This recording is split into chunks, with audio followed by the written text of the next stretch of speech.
Today we are going to start the new topic that is about finding center of mass of continuous bodies.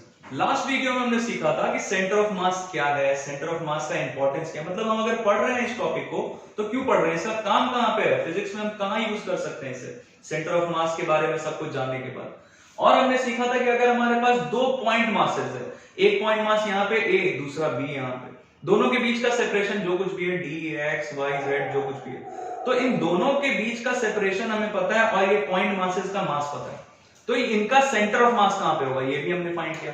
इसके अलावा हमने सीखा था कि मान लेते हैं हमारे पास एक ग्रुप ऑफ पार्टिकल्स है, मान लो यहाँ पे ग्रुप ऑफ पार्टिकल्स है, कुछ 100 200 कुछ ऐसे पार्टिकल्स का एक ग्रुप है, और दूसरा इधर कुछ 200 500 ऐसे नंबर ऑफ पार्टिकल्स का एक ग्रुप इधर है, तो इन दोनों ग्रुप ऑफ पार्टिकल्स का सेंटर ऑफ मास कहां पे होगा ये भी हमने सीखा था फाइंड करना। आज हम सीखेंगे कि अगर हमारे पास कोई कंटिन्यूअस बॉडी है तो वो कंटिन्यूअस बॉडी का सेंटर ऑफ मास कहां पे होगा। कंटिन्यूअस बॉडी मतलब बच्चों, मतलब इसका जो डेंसिटी है, density will be same through out इस बॉडी का डेंसिटी सेम रहे, मतलब ऐसा नहीं जैसे ये बॉडी, तो इस बॉडी का डेंसिटी थ्रू आउट, ये थोड़ा इसे इग्नोर करिए, प्लास्टिक है, ये वाला प्लास्टिक का पार्ट है, अगर मान लो ये पूरा का पूरा मेटलिक रहता, आयरन का या स्टील का रहता तो सिलिंड्रिकल है, तो इसे हम कंटिन्यूअस बॉडी बोल सकते हैं, क्योंकि यहां पे या यहां पे किसी भी जगह से तुम छोटा सा पार्ट निकालो तो उसका डेंसिटी उतना ही रहेगा जितना इस पार्ट का है, इतना इस पार्ट का, सारे पार्ट्स का डेंसिटी सेम रहेगा, तो दैट इज कंटिन्यूअस बॉडी। अब ये कंटिन्यूअस बॉडीज अगर हमारे पास है, मान लो हमारे पास एक सिलिंड्रिकल रॉड है या हमारे पास एक सेमी सर्कुलर डिस्क है या प्लेट है, तो हम इसका कैसे फाइंड करेंगे सेंटर ऑफ मास, ये सब कुछ हम सीखेंगे।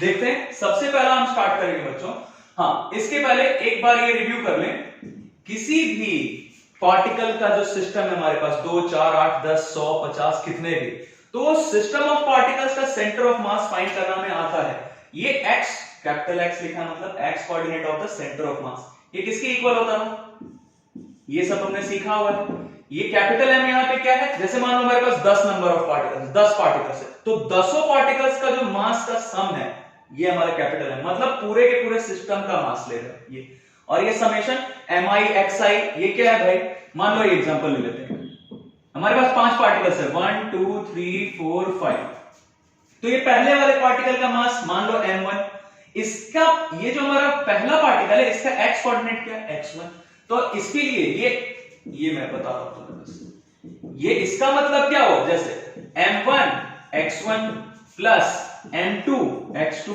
प्लस ऐसे करके कहां तक m5 x5, तो ये m1 m2 m3 m4 m5 क्या है, mass of first particle, second third fourth particle ऐसे, और ये x1 x2 क्या है x5 तक, ये x1 क्या है x coordinate of first particle, x2 क्या है x coordinate of second particle.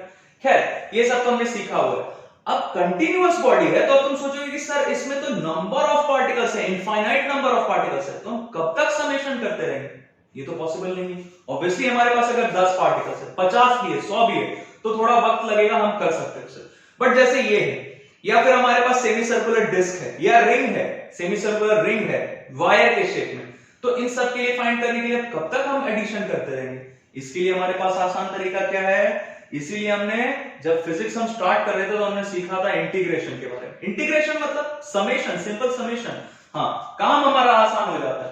तो अब हम इसकी जगह हम क्या करने वाले हैं, हम बैठ के ऐड नहीं करते रहेंगे, हम डायरेक्टली इंटीग्रेट करेंगे, और इंटीग्रेट करेंगे कैसे, जैसे सेंटर ऑफ मास का x कोऑर्डिनेट हमें चाहिए, तो हम डायरेक्टली क्या करेंगे 1/m, ये m यहाँ पे क्या है, पूरा का पूरा जो हमारा बॉडी है, जैसे ये बॉडी, इस पूरे बॉडी का सेंटर ऑफ मास पूछा गया, तो ये कैपिटल M क्या है यहाँ पे, इस पूरे मार्कर का मास, और ये समेशन के जगह बच्चों अब हम लेने वाले हैं इंटीग्रेशन, इंटीग्रेट करने वाले हैं x dm। अब तुम सोचोगे सर ये dm क्या है, dm is the mass of a small element, जैसे अभी हम ये रॉड का ही सबसे पहले एग्जांपल लेने वाले हैं, मान लो अभी हिंट के लिए बता दो, ये हमारे पास एक रॉड है, इस रॉड का पूरा मास कितना है, कैपिटल है, हमने इस रॉड में से एक छोटा सा पार्ट उठा लिया, एक छोटा सा एलिमेंट उठा लिया, ये बार बार हम टर्म यूज करने वाले एलिमेंट मतलब एक स्मॉल पार्ट, यहां पे भी करेंगे, ग्रेविटेशन चैप्टर जब पढ़ेंगे वहां पे भी करेंगे, हर जगह ये हमारे काम आने वाला है। तो हमने एक स्मॉल एलिमेंट कंसीडर किया, किसका, इस रॉड का एक स्मॉल एलिमेंट कंसीडर किया, कहीं से भी उठा लो, कोई भी उठा सकते हैं। तो वो सब अभी हम करने वाले हैं।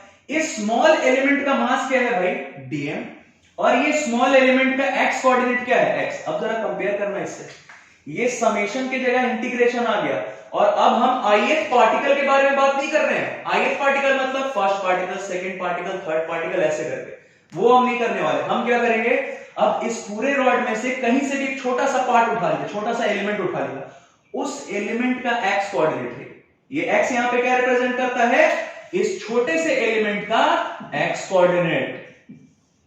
ठीक है, वेरी सिंपल। तो ये हमारा x कोऑर्डिनेट हो गया इसका, छोटे से एलिमेंट का, और dm क्या है, इस छोटे से पार्ट का, इस छोटे से एलिमेंट का मास, दैट्स इट। और इसको इंटीग्रेट करेंगे तो कैसे कैसे होने वाला है, आगे का कहानी देखते हैं, बिल्कुल सिंपल है। तो आज हम सबसे पहला फाइंड करेंगे किसका, centre of mass. Centre of मास ये हटा देता हूं मैं, सेंटर ऑफ मास सबसे पहले हम फाइंड करेंगे रॉड का, of an uniform as I told you, uniform rod बोल रहे हैं, इसका क्या मतलब, इसमें मास डिस्ट्रीब्यूशन हर जगह सेम रहेगा, कंटिन्यूअस रहेगा मास डिस्ट्रीब्यूशन। इसका क्या मतलब कि डेंसिटी थ्रू आउट सेम रहेगा। डेंसिटी ऐसा नहीं कि यहां पे डेंसिटी ज्यादा है, यहां पे कम, ऐसा नहीं। चलो देखते हैं। तो हमारे पास एक रॉड है, ये रहा रॉड। इस रॉड का हमसे बोला जा रहा है कि आप सेंटर ऑफ मास फाइंड करके दिखाइए। कर लेंगे, बहुत आसान सा पार्ट है, देखते हैं क्या क्या करेंगे हम। ये हमारा रॉड, इस रॉड का सेंटर ऑफ मास फाइंड करना है। सबसे पहला जो इंफॉर्मेशन है हमारे पास, क्या क्या ले लेते हैं हम, इसका मास कैपिटल M और इसका लेंथ कैपिटल L, यहां से लेके यहां तक इसका लेंथ क्या है, कैपिटल L, ये हमारा इंफॉर्मेशन है, और इसका मास कितना है, कैपिटल M। इसमें एलिमेंट कैसे कंसीडर करना है, हम ये सबसे पहले सीखते हैं। एलिमेंट कंसीडर करने के लिए हमने क्या किया, सबसे पहले बच्चों हम कोई भी जो हमारा एलिमेंट होगा उसका एक्स कोऑर्डिनेट लें, या किसी भी जगह का एक्स कोऑर्डिनेट हमने, उसके लिए हमें सबसे पहले क्या चाहिए, ओरिजिन कहां है। तो हमने ओरिजिन लेट कर लिया यहां पे, यहां, चलो लिख देता हूं यहां पे, left end of the rod is assumed to be the origin। ये जो हमारा रॉड का लेफ्ट एंड है, इसको हमने क्या मान लिया कि ओरिजिन है, तो सारा मेजरमेंट हम यहीं से स्टार्ट करेंगे, बिल्कुल सिंपल। तो ये हमारा ओरिजिन हो गया। ओके, अब हम क्या करते हैं कि यहां से हम बढ़ते हैं x। मान लो हमने यहां पे ये जो हमारा पोजीशन है, ये जो हमारा पॉइंट है, इसका हमारा कोऑर्डिनेट है x, ठीक है।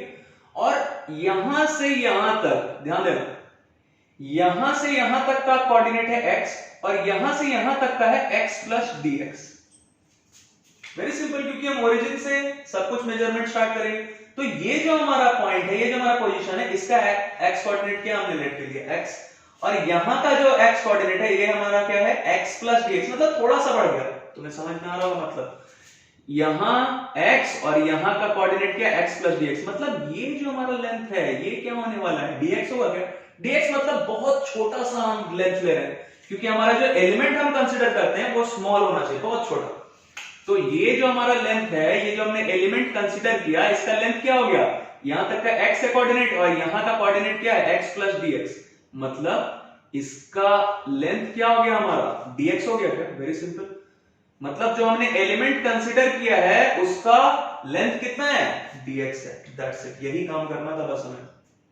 अब जरा देखो, ये dx है, तो अब इसका जो मास हमने लेट किया है, मास ऑफ एलिमेंट कंसीडर्ड, जो हमने एलिमेंट ये कंसीडर किया, और ये एलिमेंट कहां आ रहा है भाई, x, पोजीशन x और x प्लस dx के बीच में जो ये हमारा आ रहा है पार्ट, इसको हमने एलिमेंट कंसीडर कर लिया, और इसका लेंथ कितना है हमें दिख रहा है, dx है। इसका मास हमें नहीं पता था, मान लेते dm है इसका mass, mass of the element considered is dm, that's it.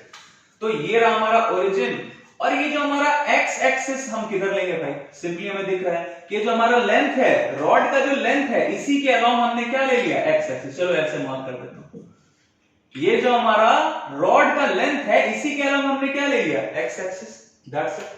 अब देखो dm हमें फाइंड करना है, मतलब ये मास फाइंड करना है। सबसे पहले तो क्या कर सकते हैं हम, इतने दूर का मास हमें फाइंड करना है। चलो पहले पूरा हमारा मास कितना है, कैपिटल M, तो मास पर यूनिट लेंथ ऑफ रॉड, चलो लिख देता हूं, ऑफ किसका, मास पर यूनिट लेंथ किसका, रॉड का। तो पूरे का मास m है और इसका लेंथ कितना है l, तो यूनिटरी मेथड सिंपल लगा, मास पर यूनिट लेंथ क्या हो जाएगा m/l, क्योंकि l का लेंथ m है तो 1 मतलब यूनिट का लेंथ कितना होगा m/l, वेरी सिंपल। तो मास पर यूनिट लेंथ हो गया इतना। और ये देखो तो ये एलिमेंट का लेंथ कितना है, dx है क्या, तो mass of element, mass of element मतलब we are talking about dm, ये कितना हो जाएगा, मास पर यूनिट लेंथ पता चल गया है और ये एलिमेंट का हमें लेंथ दिख रहा है dx, तो मल्टीप्लाई करते हैं m/l से dx को मल्टीप्लाई कर देंगे तो हमें क्या पता चल जाएगा, ये dm का वैल्यू पता चल जाएगा, मतलब एलिमेंट का मास पता चल गया। अब जरा ध्यान देना, ये जो हमारा पार्ट है एलिमेंट है, इस एलिमेंट का हमें कोऑर्डिनेट चाहिए, क्योंकि अभी मैंने तुम्हें लिख के दिखाया कि अगर x कोऑर्डिनेट फाइंड करना है सेंटर ऑफ मास का तो हम क्या करने वाले हैं, इंटीग्रेट करने वाले, x dm, मतलब हमें दो चीजों के बारे में पता होना चाहिए, ये dm का वैल्यू और ये x वेरी करेगा, x यहाँ क्या है, वेरिएबल है, क्योंकि x को हम इंटीग्रेट करने वाले हैं और ये dm m के रिस्पेक्ट में तो x को इंटीग्रेट कर नहीं सकते हैं, इसीलिए ये सारा काम हम कर रहे हैं। ये dm का वैल्यू हमने ये फाइंड किया, क्यों, क्योंकि x का इंटीग्रेशन m के रिस्पेक्ट में नहीं कर सकते हैं, x के ही रिस्पेक्ट में कर सकते हैं ना, तो अब dm की जगह हम क्या रखने वाले हैं, इसको रखने वाले। खैर अब जरा एक चीज समझना बच्चों, बहुत बेसिक सा पार्ट है, ये x का वैल्यू, ये जो हमने x यहां पे रखा है, चलो मैं लिख देता हूं, इफ x इक्वल्स टू 0, तो एलिमेंट कहां होगा भाई, the element is at the left and, element कहां होगा, लेफ्ट हैंड पे होगा, बिल्कुल सिंपल है, ध्यान से देखना, x का वैल्यू अगर 0 रख रहे हो तो मतलब कहां होगा, x का वैल्यू 0 कहां पे है, यहां पे, मतलब एलिमेंट जो है हमारा वो कहां पे होगा, यहां पे होगा। अगर तुम x का value, if x equals to l, तो एलिमेंट कहां होगा, एट द राइट एंड, तो ये राइट हैंड पे आ गया। अगर x का वैल्यू तुमने बढ़ाते बढ़ाते, मान लो x का वैल्यू 0 था, x का वैल्यू बढ़ाते बढ़ाते बढ़ाते बढ़ाते कहां तक लिया है, x का वैल्यू l, मतलब यहां का हमारा कोऑर्डिनेट क्या होगा, l ही होगा ना, यहां x इक्वल्स टू 0 बोला तुमने तो ये रहा, और ये x इक्वल्स टू l बोल दिया तो हमारा कहां पे आ जाएगा, एलिमेंट बिल्कुल राइट हैंड पे आ जाएगा। चलो ये बिल्कुल आसान सी चीज है, मतलब अगर हम ये इंटीग्रेशन कर रहे हैं तो सबको पता है कि sir lower limit upper limit होना चाहिए ना, अभी नहीं पता है बट अब हम पता कर लेंगे। ये लोअर लिमिट और अपर लिमिट हमें ऐसे सिलेक्ट करना है, चूज करना है, ताकि ये x को जब हम इंटीग्रेट करें तो ये यहां से शुरू होते होते x का वैल्यू पहले 0, फिर बढ़ता बढ़ता बढ़ता बढ़ता l तक गया, तो ये जब हम इंटीग्रेट करें इसे तो ये पूरा का पूरा, ये जो एलिमेंट्स है, नंबर ऑफ एलिमेंट्स, ये पूरे के पूरे रॉड को कवर कर ले, दैट्स इट। तो जरा देखो तो x इक्वल टू 0 लिया तो लेफ्ट हैंड पे है, अब x का वैल्यू बढ़ाते जाओ बढ़ाते जाओ बढ़ाते जाओ l तक आ जाओ, तो ये पूरा का पूरा हमारा रॉड कवर हो गया क्या, बिल्कुल हो गया। तो चलो मतलब हमें पता चल गया कि हमारा लोअर लिमिट क्या होना चाहिए, x कहां से शुरू होगा, 0 से, और अपर लिमिट मतलब x चेंज होते होते, ये जो हमारा वेरिएबल x है ये चेंज होते होते कहां तक गया, l तक, तो हमारा पूरा का पूरा रॉड कवर हो गया। ये बिल्कुल बेसिक पार्ट है, हर जगह हम यही काम करने वाले हैं, शुरुआत है इसलिए हर एक चीज मैं लिख के तुम्हें समझा दे रहा हूं। अगले बार से अगर नहीं भी हम लिखें तो हमें पता है कि हाँ सर लोअर लिमिट कहां से लेना है, अपर लिमिट कहां तक है, दैट्स इट। अब जरा देखो ये जो हमारा कोऑर्डिनेट है, इसका कोऑर्डिनेट ये बहुत इंपॉर्टेंट है, ध्यान से सुनना। तुम्हें लगेगा मैं बोलता हूं कि ये जो हमारा एलिमेंट है इसका एक्स कोऑर्डिनेट कुछ भी हो सकता है, हम मान लेते हैं इसका एक्स कोऑर्डिनेट, ये पूरे एलिमेंट का एक्स कोऑर्डिनेट क्या है, चलो लिख देता हूं, कोऑर्डिनेट्स ऑफ एलिमेंट, एलिमेंट जो हमने कंसीडर किया है इसका कोऑर्डिनेट्स क्या होगा, x, 0, 0। क्यों लिखा भाई, क्योंकि इसमें तो सिर्फ ये x एक्सिस के अलॉन्ग ले रहे हैं, y में तो बढ़ नहीं रहा है ना, z में बढ़ रहा है, तो ये दोनों कोऑर्डिनेट्स 0, 0। x कोऑर्डिनेट जो कुछ भी हो हमने मान लिया x है।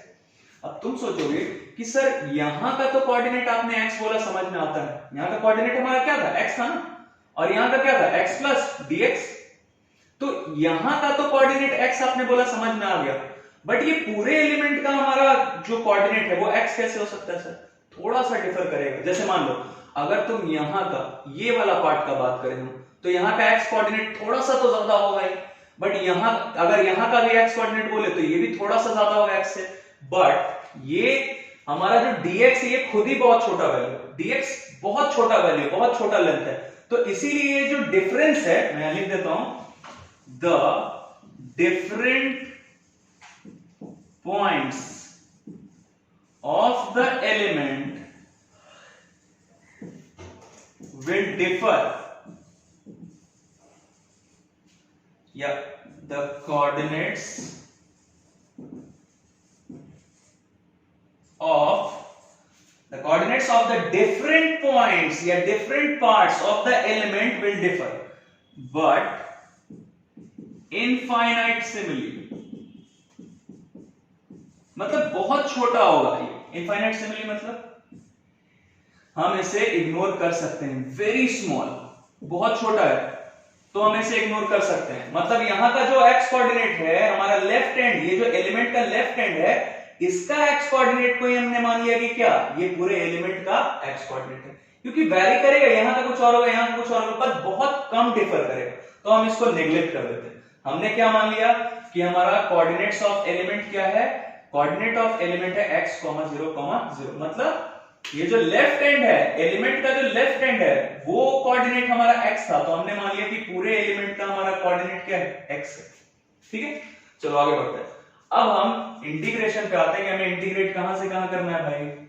x का वैल्यू जरा देखो, x कहां से कहां इंटीग्रेट करना होगा, ये 1/m, ये तो ऐसा लिख लिया हमने, x dm का वैल्यू जरा देखो, dm का वैल्यू क्या है, m/l dx, और ये क्यों किया है तुम्हें पता चल गया होगा, क्योंकि x को हम m के रेस्पेक्ट में तो इंटीग्रेट नहीं कर सकते ना, नहीं। देखो बच्चों, इसमें तुम्हें ये चीज बस समझना होगा बहुत अच्छे से, क्योंकि बच्चों के दिमाग में ये कंफ्यूजन आता है कि सर यहां आपने बोला कि एलिमेंट का कोऑर्डिनेट्स क्या ले लिया, x, 0, 0, यहां का कोऑर्डिनेट, यही एलिमेंट का ये पार्ट, ये तो कुछ अलग होगा, ये तो कुछ अलग होगा, और ये कुछ अलग होगा, बट ये बहुत कम डिफर करेगा, इसीलिए हमने इसको नेग्लेक्ट कर दिया। हमने क्या बोला कि पूरे एलिमेंट का x कोऑर्डिनेट क्या है, वही है जो एलिमेंट का लेफ्ट हैंड है, लेफ्ट हैंड का जो x कोऑर्डिनेट है इतना है, तो ये पूरे एलिमेंट का x कोऑर्डिनेट हमने ले लिया। चलो 1/m, x, m और l ये दोनों तो कांस्टेंट है ना, ये तो बदलने से रहा, तो m और l को दोनों को बाहर ले लो, m/l ले लिया बाहर, बचा क्या, x dx, lower limit 0, upper limit l, है ना। और ये लिमिट हमें कैसे चूज करना है, इंटीग्रेशन का जो ये लिमिट हमने चूज किया, ये कैसे चूज करना है, सो दैट जब हम इंटीग्रेट करें इस वेरिएबल x को विथ रिस्पेक्ट टू x, तो ये पूरा का पूरा, ये एलिमेंट्स जो है एक एक करके पूरा का पूरा रॉड, पूरा का पूरा बॉडी कवर कर लो, दैट्स इट।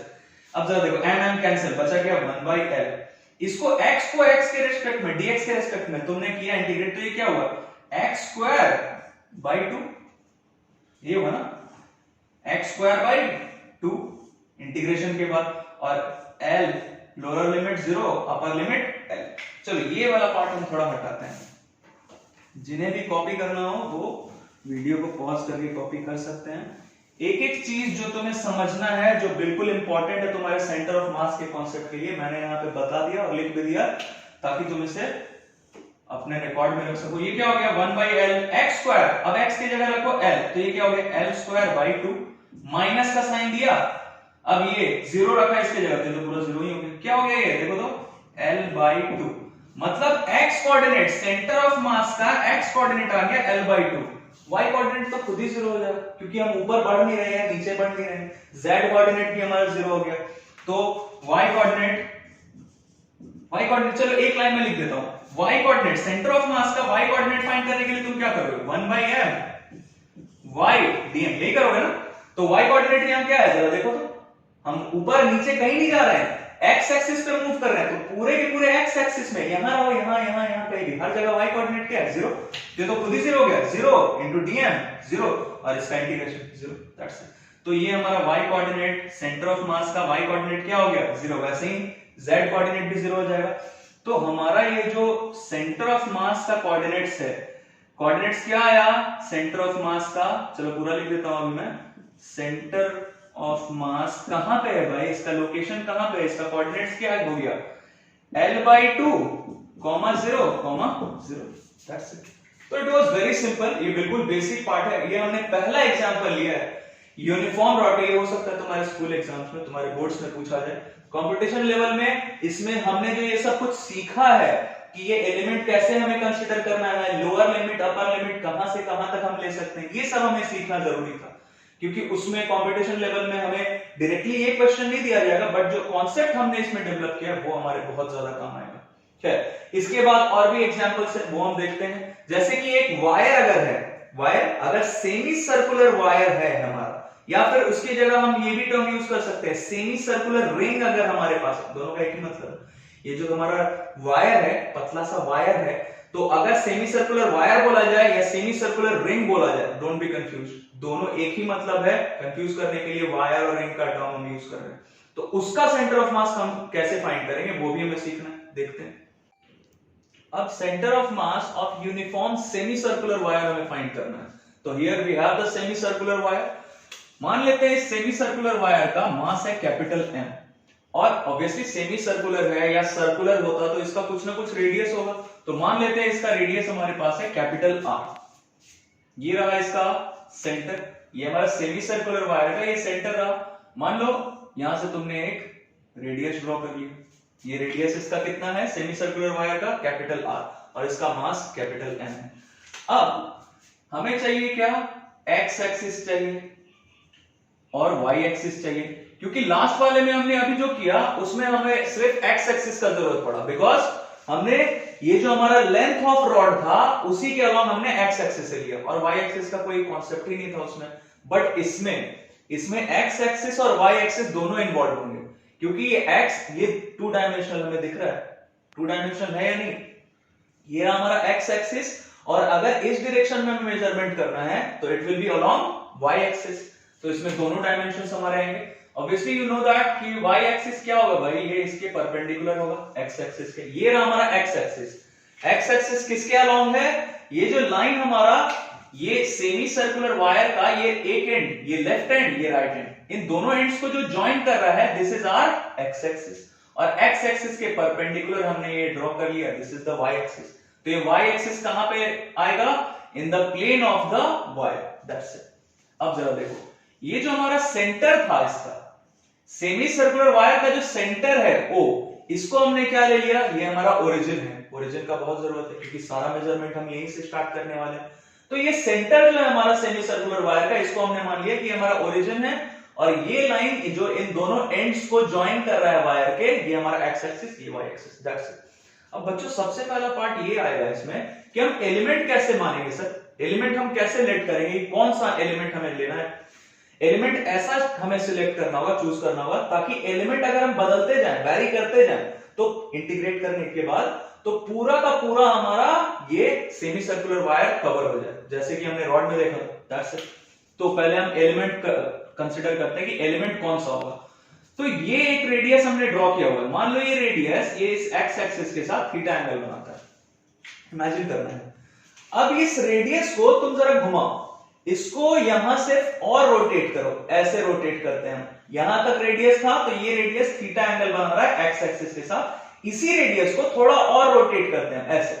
तो मान लो इसी रेडियस को हमने थोड़ा और रोटेट किया, फर्दर रोटेट किया, बिल्कुल छोटा सा एंगल डी थीटा, थोड़ा सा हमने इसको और रोटेट करवाया, तो ये डी थीटा एंगल बना रहा है।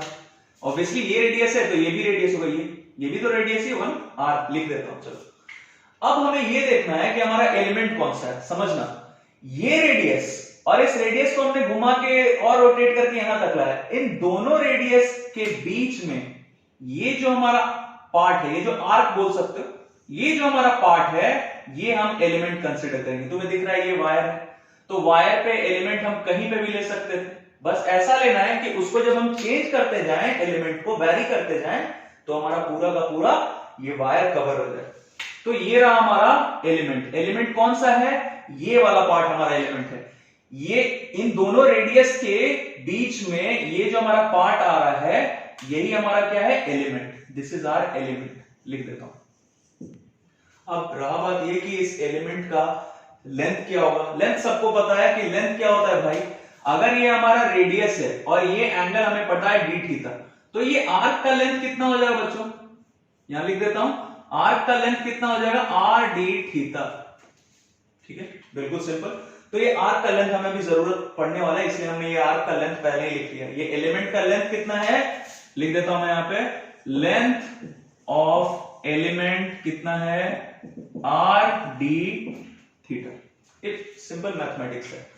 अब लेंथ हमें इसका पता चल गया, और मास नहीं पता है तो चलो मान लेते हैं मास ऑफ एलिमेंट क्या है भाई, स्मॉल एलिमेंट है तो इसका मास डीएम लेट कर लेते हैं, मान लेते हैं डीएम है। अब हमें पता है कि अगर हमें सेंटर ऑफ मास का एक्स कोऑर्डिनेट चाहिए, हमें क्या करना होगा, पूरे वायर का मास और इंटीग्रेट करना होगा एक्स डीएम, इन दोनों के प्रोडक्ट को। एक्स क्या है, x coordinate of the element, ये रहा हमारा एलिमेंट, और डीएम क्या है, मास of the element, that's it. वैसे ही वाई कोऑर्डिनेट फाइंड करने के लिए हमें क्या करना होगा, ये जो हमारा एलिमेंट है इसका वाई कोऑर्डिनेट चाहिए, और DM that is the mass of this element, that's it. अब ये तो हमें पता है कि मास क्या है भाई, वायर का मास क्या है, कैपिटल है, बट ये एक्स कोऑर्डिनेट और वाई कोऑर्डिनेट हमें नहीं पता है एलिमेंट का, ये हम फाइंड कर सकते हैं बहुत आसानी से। चलो तो करते हैं, यहां से एक परपेंडिकुलर ड्रॉप करते हैं। तुम्हें पता है कि किसी भी पॉइंट के एक्स कोऑर्डिनेट के लिए हमें क्या चाहिए होता है कि अलोंग एक्स एक्सिस ओरिजिन से उसका क्या डिस्टेंस है। तो जैसे हमें चाहिए इस एलिमेंट का एक्स कोऑर्डिनेट, ये रहा हमारा एलिमेंट, इसका एक्स कोऑर्डिनेट चाहिए, तो यहां से इस पॉइंट से एक परपेंडिकुलर ड्रॉप किया है यहां पर। मान लो यहां से ये ओरिजिन है, ओरिजिन से यहां तक का डिस्टेंस क्या होगा, ये आर दिख रहा है बच्चों तुम्हें, ये आर है, तो ट्रिग्नोमेट्री यहां हम अप्लाई करने वाले, ये थीटा रहा, तो ये कितना हो जाएगा, आर कॉस थीटा हो जाएगा क्या, ये इतना लेंथ ये आर कॉस थीटा हो जाएगा क्या, और ये लेंथ आर साइन थीटा हो जाएगा क्या, वेरी सिंपल। तो हमें चाहिए था इस एलिमेंट का एक्स कोऑर्डिनेट, एक्स कोऑर्डिनेट के लिए हम क्या करेंगे, ये इसका एक्स कोऑर्डिनेट मतलब ओरिजिन से इतना distance along the x axis, तो एक्स कोऑर्डिनेट इसका कितना हो गया, आर कॉस थीटा। चलो यहां लिख देता हूं, कोऑर्डिनेट्स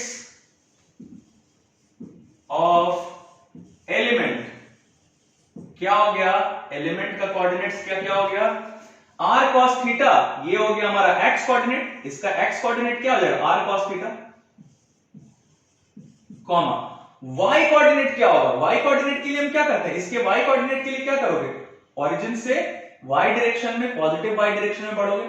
तो चलो ये तुम्हें समझाने के लिए मैं बना दे रहा हूं, यहां से लेके यहां तक का डिस्टेंस क्या होगा, ये आर साइन थीटा, ये आर साइन थीटा। वैसे ये समझ में आ रहा होगा तुम्हें कि ये हमारा डिस्टेंस ओरिजिन से अलोंग पॉजिटिव वाई एक्सिस लेंगे तो हमें इसका वाई कोऑर्डिनेट पता चल जाएगा, तो ये पता चल गया हमें इसका वाई कोऑर्डिनेट, इस पॉइंट का वाई कोऑर्डिनेट क्या है, आर साइन थीटा। चलो लिख लेते हैं। अब फिर वही बात, तुम सोचोगे कि सर ये पूरा एलिमेंट, तो यहां का तो आपने बोला X coordinate are cos theta और Y coordinate are sine theta, यहां तक तो ठीक है, बट इसी एलिमेंट का ये पार्ट या ये पार्ट या ये पार्ट, इन सब का तो कोऑर्डिनेट्स वेरी करेगा, बिल्कुल वेरी करेगा, बट बहुत छोटे अमाउंट से। ये मैंने तुम्हें लास्ट में भी बताया था, लास्ट वाला जो हमने रॉड का डिस्कस किया था उसमें भी हमने क्या देखा था कि एलिमेंट है तो एलिमेंट का डिफरेंट पॉइंट्स का एक्स कोऑर्डिनेट वेरी कर सकता था, बट बहुत छोटे अमाउंट से, तो उसको हम नेग्लेक्ट कर देते, और वो इंटीग्रेट करेंगे तो वो खुद ही इसमें आ जाएगा, इंक्लूड हो जाएगा, इसलिए टेंशन नहीं। यहां पे भी वही चीज हमने क्या किया कि ये हमारा एलिमेंट का जो ये लेफ्ट एंड दिख रहा है एलिमेंट का, सॉरी ये जो राइट एंड दिख रहा है हमें एलिमेंट का, इसी का एक्स कोऑर्डिनेट और वाई कोऑर्डिनेट हमने लिखा, और हम क्या बोलेंगे कि यही हमारा इस पूरे एलिमेंट का कोऑर्डिनेट्स है, क्योंकि ये वैरी करेगा बट बहुत छोटे अमाउंट से, ठीक है, नेग्लेक्ट कर देते हैं इसको। तो हमारे कोऑर्डिनेट्स क्या हो गए एलिमेंट के, वही हो गए जो इस पॉइंट के हैं, that is R cos theta R sine theta. बस यही समझना है कि सर यहां का कोऑर्डिनेट को आपने पूरे एलिमेंट का कोऑर्डिनेट कैसे बोल दिया, क्योंकि कोऑर्डिनेट्स डिफरेंट पॉइंट्स का कोऑर्डिनेट्स वैरी करेगा बट बहुत कम अमाउंट से, दैट्स। चलो आगे बढ़ते हैं। अब कोऑर्डिनेट्स पता चल गया, एक्स कोऑर्डिनेट पता चल गया एलिमेंट का, और वाई कोऑर्डिनेट भी पता चल गया एलिमेंट का, बस यही तो करना था। चलो आगे बढ़ते हैं। अब हम क्या करने वाले हैं, इसको इंटीग्रेट करेंगे, हाँ डीएम फाइंड कर लेते हैं, mass of this element find कर लेते हैं। अच्छा एक चीज देखो, डीएम फाइंड करने के पहले हमें क्या चाहिए, मास पर यूनिट लेंथ ऑफ वायर। जैसे मास पर यूनिट लेंथ ऑफ रॉड हमने फाइंड किया था, वैसे ही ये वायर का पता करेंगे। क्या होगा भाई, पूरे का मास m है और ये पूरा लेंथ कितना होगा, तुम्हें पता है कि सर्कल का सर्कमफेरेंस क्या होता है 2 पाई आर, तो ये तो आधा सर्कल है ना, सेमी सर्कल है ना, तो इसका लेंथ कितना होगा पाई आर, मतलब मास पर यूनिट लेंथ क्या हो गया m by pi R, mass पर यूनिट लेंथ, ये पूरा लेंथ है तो मास पर यूनिट लेंथ कितना हो गया m बाई पाई आर।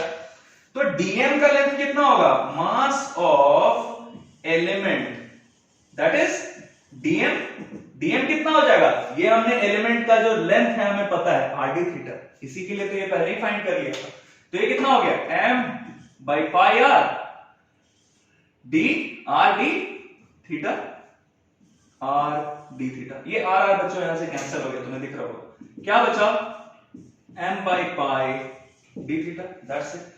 अब तुम्हें समझ में आ रहा होगा कि हम ये सब कुछ क्यों कर रहे हैं, क्योंकि x को हमें इंटीग्रेट करना था m के रिस्पेक्ट में, होने से रहा।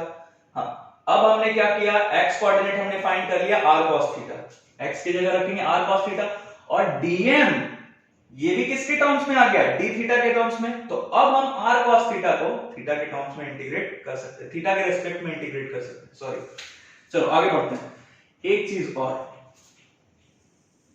अब तुम सोचोगे कि सर ये सब कुछ तो पता चल गया, बट ये हमारा हाई अपर लिमिट और लोअर लिमिट कितना लेंगे भाई। अब जरा देखो तो ये थीटा अगर हम 0 रखते हैं, थीटा अगर 0 रखेंगे मतलब ये रेडियस कहां पे होगा, यहाँ पे ऐसे होगा ये रेडियस, तो थीटा अगर 0 होगा तो एलिमेंट हमारा किधर होगा, बिल्कुल इस एंड पे, right end of the wire पे, और थीटा ऐसे तुम बढ़ाते बढ़ाते बढ़ाते बढ़ाते 40 45 90 ऐसे करके 180 तक आ गए। तो थीटा जब 180 हो, ध्यान देना थीटा, ये थीटा जब 0 है मतलब ऐसा, ये रेडियस ऐसे, तो हमारा एलिमेंट कहां पे होगा, यहाँ पे बिल्कुल राइट एंड पे। इसको थीटा को बढ़ाते जाओ बढ़ाते जाओ बढ़ाते जाओ बढ़ाते जाओ बढ़ाते बढ़ाते ऐसे आ गए, तब एलिमेंट हमारा कहां पे फॉर्म होगा, बिल्कुल इस एंड पे। चलो इसको मैं लिख देता हूं, when theta equals to 0 the element is at, कहां element, at the right and,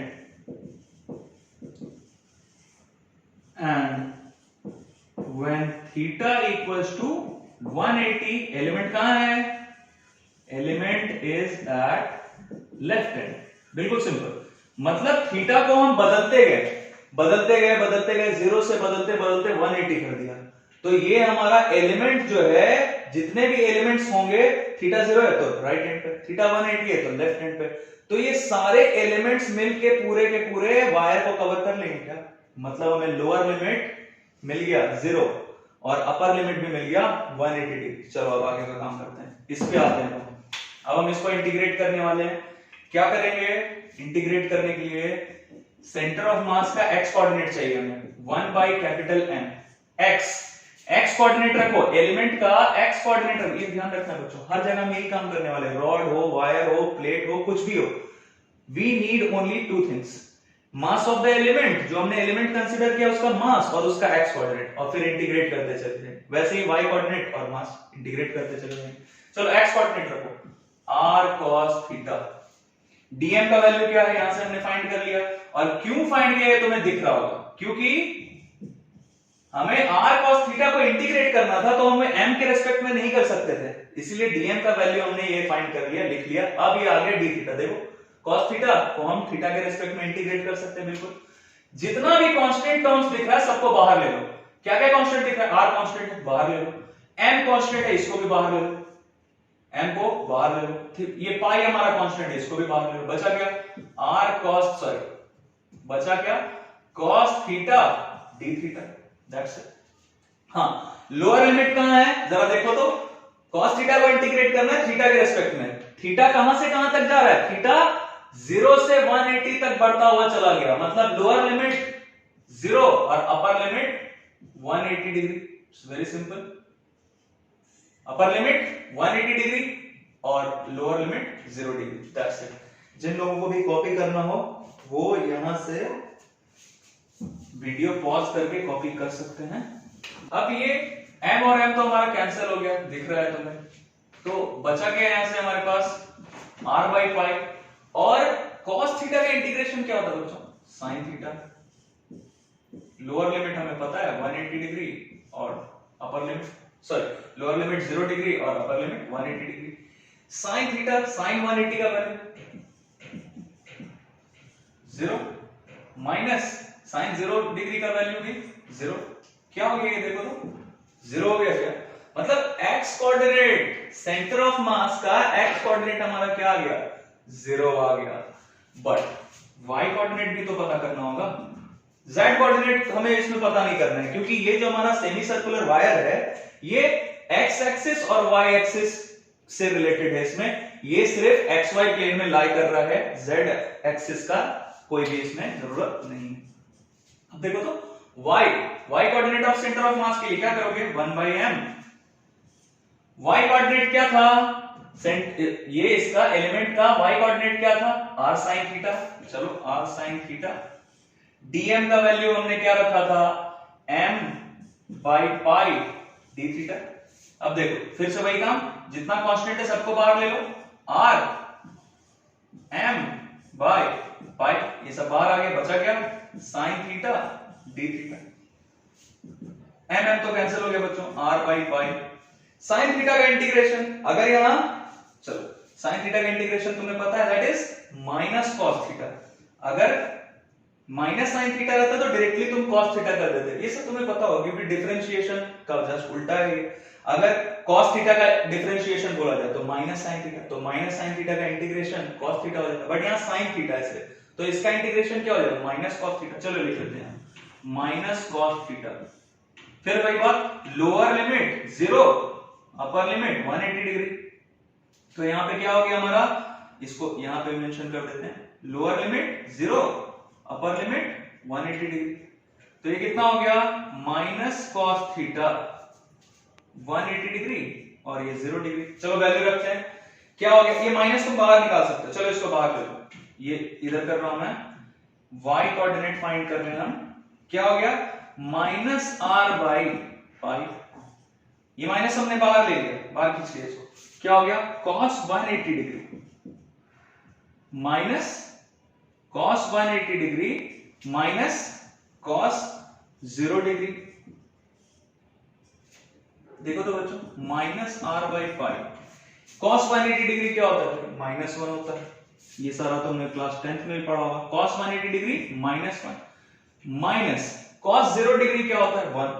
तो माइनस 1 और माइनस 1 कितना हो गया?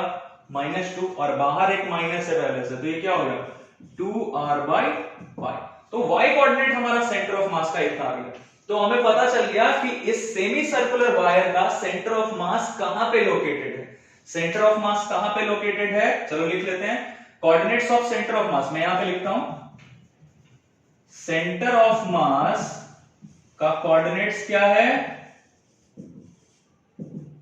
क्या है सेंटर ऑफ मास का कोऑर्डिनेट्स? x कोऑर्डिनेट तो हो गया 0, 2r/pi, दैट्स इट। तो ये हमारा 2r/pi हो गया y कोऑर्डिनेट और x कोऑर्डिनेट हो गया 0, दैट्स इट। तो this was the centre of mass of semi circular wire, uniform semi circular wire. बच्चों ये हमारे बहुत काम आने वाला है। अगर तुम्हें यूनिफॉर्म सेमी सर्कुलर प्लेट का, या डिस्क भी बोल सकते हैं, सेमी सर्कुलर डिस्क का सेंटर ऑफ मास फाइंड करना हो, तो ये जो हमने यहां पे फाइंड किया y कोऑर्डिनेट, इसका वायर का जो कोऑर्डिनेट्स हमने फाइंड किया, इसी को यूज करके हम सेमी सर्कुलर प्लेट का सेंटर ऑफ मास फाइंड करते हैं। बहुत आसान सा है, बिल्कुल आसान सा है। आई होप कि ये तो तुम्हारा जो कॉन्सेप्ट है सेंटर ऑफ मास फाइंड करने का रॉड का या सेमी सर्कुलर वायर का, ये बिल्कुल क्लियर हो गया। That's it.